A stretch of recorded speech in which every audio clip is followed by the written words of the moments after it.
Bismillahirrahmanirrahim. Assalamualaikum warahmatullahi wabarakatuh. Sampai ketemu Bapak Ibu. Pada hari ini saya akan menjelaskan tentang bagaimana peran PT Helik ya, dan Collective Action dalam pengembangan dasar ekonomi kreatif berbasis budaya DMDI, terutama di wilayah destinasi wisata Sumatera Barat, Bapak Ibu. Kita lihat bahwa PT Helik meningkatkan pengembangan dasar ekonomi kreatif dan peningkatan produktivitas pelaku ekraf. Pendekatan PT Helik terdapat unsur ada pemerintah, kemudian ada akademisi, kemudian ada pihak swasta, kemudian ada komunitas dan media. Oleh sebab itu, Bapak Ibu, pengembangan dasar ekonomi kreatif sangat penting dalam pendekatan PT Helik sebagai peluang. Namun, fenomena yang ditemukan di lapangan bahwa kerjasama antara PT Helik dan ekonomi kreatif masih terbatas. Masih rendahnya kapasitas SDM. Produk ekonomi kreatif berdaya saing dan koordinasi lintas lembaga belum menyatu. Nah, di samping itu, Bapak Ibu, pelaku ekonomi kreatif memiliki keterbatasan, terutama dalam pangsa pasar. Pengembang ekonomi kreatif belum mengacu kepada budaya lokal. Belum optimalnya pengembang ekonomi kreatif berbasis MDI. Kemudian, padahal Bapak Ibu, ekonomi kreatif dapat peningkatan taraf hidup, peningkatan pertumbuhan ekonomi, dan peningkatan daya saing pelaku kerja. Bahkan menjadi sebuah peluang kerja, Bapak Ibu. Nah, selain itu, pengembang ekonomi kreatif belum optimal dalam memberikan kontribusi terhadap peningkatan kesejahteraan masyarakat dan keterbatasan dalam membangun jejaring. Collective action, model sosial, bahkan peran PT Helik yang berbasis budaya dan MDM masih terbatas, Bapak Ibu. Lemahnya peran PT Helik dan collective action ini memberikan dampak terhadap pengembangan daya saing ekonomi kreatif yang berbasis budaya dan MDI, terutama pada wilayah destinasi wisata Sumatera Barat. Saya melakukan sebuah riset, Bapak Ibu, sehingga riset ini bertujuan untuk menganalisis keterlibatan aktor dan pola jaringan sosial dalam pengembangan ekonomi kreatif berbasis budaya dan MDI, Bapak Ibu.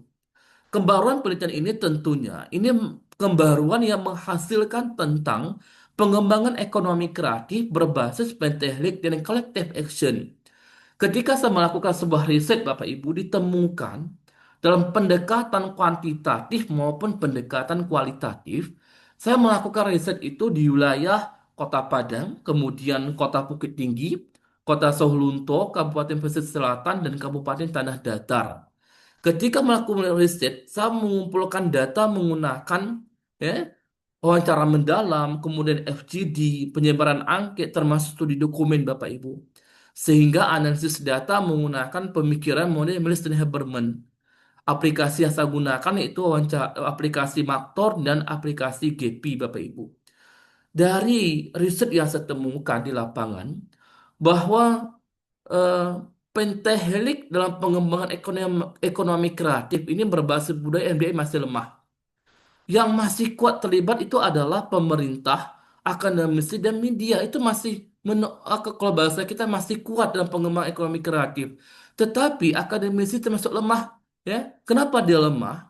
Kita berharap akademisi ini ketika mendapat sebuah pengabdian sama penelitian itu, dia berkelanjutan. Namun di lapangan ditemukan akademisi melakukan sebuah pengabdian, tapi start pada konteks tidak ada dana, dia berhenti, Bapak Ibu. Nah, ingin saya sampaikan bahwa ya, kalau ekonomi kreatif ingin berkembang di Sumatera Barat, libatkan semua aktor, libatkan semua pentahelik itu. Tetapi yang masih dominan pemerintah. Akademisi, saya berharap akademisi ini membuat sebuah namanya desa negari atau disebut dengan desa wisata berbasis budaya di MDI, atau desa atau negari yang berbasis ya, ekonomi kreatif gitu. Kita berharap akademisi ini membangun atau menjadi aktor utama dalam pengembangan ekonomi kreatif yang berbasis budaya MDI. Kita buatlah namanya desa binaan ekonomi kreatif, ya. Ini yang kita harapkan.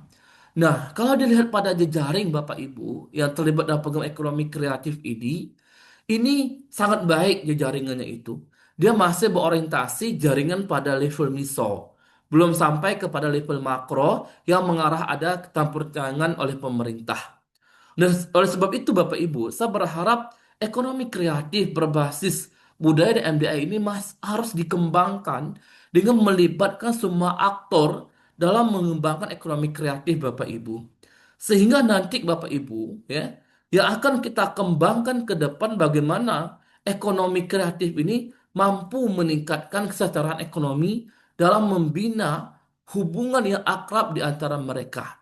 Oleh sebab itu, pada kesempatan ini saya mengucapkan terima kasih kepada LPPM, Obgrisba, DRTPM, Kemendesdikti, kemudian LDikti W10 dan Dinas Wisata Sumatera Barat yang telah melakukan kerjasama dalam merancang sebuah pengembangan ekonomi kreatif ini berbasis budaya MDI. Saya akhiri, Assalamualaikum warahmatullahi wabarakatuh.